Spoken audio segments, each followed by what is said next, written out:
بسم اللہ الرحمن الرحیم۔ السلام علیکم ناظرین۔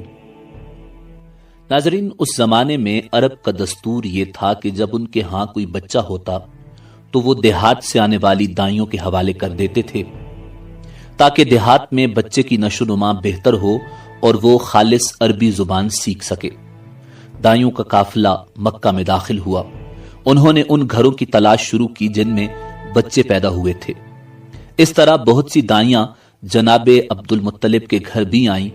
نبی کریم صلی اللہ علیہ وآلہ وسلم کو دیکھا، لیکن جب انہیں معلوم ہوا کہ یہ بچہ تو یتیم پیدا ہوا ہے تو اس خیال سے چھوڑ کر آگے بڑھ گئیں کہ یتیم بچے کے گھرانے سے انہیں کیا ملے گا۔ اس طرح دائیاں آتی رہیں اور جاتی رہیں۔ کسی نے آپ کو دودھ پلانا منظور نہ کیا، اور کرتی بھی کیسے؟ یہ سعادت تو حضرت حلیمہ سعدیہ رضی اللہ تعالی عنہا کے حصے میں آنا تھی۔ جب حلیمہ مکہ پہنچی تو انہیں معلوم ہوا سب عورتوں کو کوئی نہ کوئی بچہ مل گیا ہے، اور اب صرف وہ بغیر بچے کے رہ گئی ہیں، اور اب کوئی بچہ باقی نہیں بچا۔ ہاں، ایک یتیم بچہ ضرور باقی ہے جسے دوسری عورتیں چھوڑ گئی ہیں۔ حلیمہ سعدیہ نے اپنے شوہر عبداللہ ابن حارث سے کہا، خدا کی قسم مجھے یہ بات بہت ناگوار گزر رہی ہے کہ میں بچے کے بغیر جاؤں، دوسری سب عورتیں بچے لے کر جائیں۔ یہ مجھے تانے دیں گی، اس لیے کیوں نہ ہم اسی یتیم بچے کو لے لیں۔ عبداللہ بن حارث بولے، کوئی حرج نہیں، ہو سکتا ہے اللہ اسی بچے کے ذریعے ہمیں خیر و برکت عطا فرما دیں۔ چنانچہ حضرت حلیمہ سعدیہ رضی اللہ تعالی عنہا جناب عبد المطلب رضی اللہ تعالی عنہ کے گھر گئیں۔ جناب عبد المطلب اور حضرت آمنہ سلام اللہ علیہا نے انہیں خوش آمدید کہا۔ پھر حضرت آمنہ رضی اللہ تعالی عنہا انہیں بچے کے پاس لے آئیں۔ آپ اس وقت ایک اونی چادر میں لپٹے ہوئے تھے۔ وہ چادر سفید رنگ کی تھی۔ آپ صلی اللہ علیہ وآلہ وسلم کے نیچے ایک سبز رنگ کا ریشمی کپڑا تھا۔ آپ سیدھے لیٹے ہوئے تھے۔ آپ کی سانس کی آواز کے ساتھ مشک کی سی خوشبو نکل کر پھیل رہی تھی۔ حضرت حلیمہ سعدیہ رضی اللہ تعالی عنہا آپ کے حسن و جمال کو دیکھ کر حیرت زدہ رہ گئیں۔ آپ اس وقت سوئے ہوئے تھے۔ انہوں نے جگانا مناسب نہ سمجھا، لیکن جو ہی انہوں نے پیار سے اپنا ہاتھ آپ کے سینے پر رکھا، آپ مسکرا دیے اور آنکھیں کھول کر ان کی طرف دیکھنے لگے۔ حضرت حلیمہ سعدیہ رضی اللہ تعالی عنہا فرماتی ہیں، میں نے دیکھا آپ کی آنکھوں سے ایک نور نکلا جو آسمان تک پہنچ گیا۔ میں نے آپ کو گود میں اٹھا کر آپ کی دونوں آنکھوں کے درمیانی جگہ پر پیار کیا۔ پھر میں نے آپ کی والدہ اور حضرت عبد المطلب سے اجازت چاہی، بچے کے لیے قافلے میں آئی۔ میں نے آپ کو دودھ پلانے کے لیے گود میں لٹایا تو آپ دائیں طرف سے دودھ پینے لگے۔ پہلے میں نے بائیں طرف سے دودھ پلانا چاہا، لیکن آپ نے اس طرف سے دودھ نہ پیا۔ دائیں طرف سے آپ فوراً دودھ پینے لگے۔ بعد میں بھی آپ کی یہی عادت رہی، آپ صرف دائیں طرف سے دودھ پیتے رہے، بائیں طرف سے میرا بچہ دودھ پیتا رہا۔ پھر قافلہ روانہ ہوا۔ حلیمہ سعدیہ رضی اللہ تعالی عنہا فرماتی ہیں، میں اپنے خچر پر سوار ہوئی، آپ کو ساتھ لے لیا۔ اب جو ہمارا خچر چلا تو اس قدر تیز چلا کہ اس نے پورے قافلے کی سواریوں کو پیچھے چھوڑ دیا۔ پہلے وہ مریل ہونے کی بنا پر سب سے پیچھے رہتا تھا۔ میری خواتین ساتھی حیرانگی سے مخاطب ہوئیں، اے حلیمہ یہ آج کیا ہو رہا ہے؟ تمہارا خچر اس قدر تیز کیسے چل رہا ہے؟ کیا یہ وہی خچر ہے جس پر تم آئی تھی اور جس کے لیے ایک ایک قدم اٹھانا مشکل تھا؟ جواب میں نے ان سے کہا، بے شک یہ وہی خچر ہے، اللہ کی قسم اس کا معاملہ عجیب ہے۔ پھر یہ لوگ بنو سعد کی بستی پہنچ گئے۔ ان دنوں یہ علاقہ خشک اور قحط زدہ تھا۔ حلیمہ سعدیہ رضی اللہ تعالی عنہا فرماتی ہیں، اس شام جب ہماری بکریاں چر کر واپس آئیں تو ان کے تھن دودھ سے بھرے تھے، جبکہ اس سے پہلے ایسا نہیں تھا۔ ان میں سے دودھ بہت کم اور بہت مشکل سے نکلتا تھا۔ ہم نے اس دن اپنی بکریوں کا دودھ دوہا تو ہمارے سارے برتن بھر گئے، اور ہم نے جان لیا کہ یہ ساری برکت اس بچے کی وجہ سے ہے۔ آس پاس کی عورتوں میں بھی یہ بات پھیل گئی۔ ان کی بکریاں بدستور بہت کم دودھ دے رہی تھیں۔ غرض ہمارے گھر میں ہر طرف ہر چیز میں برکت نظر آنے لگی۔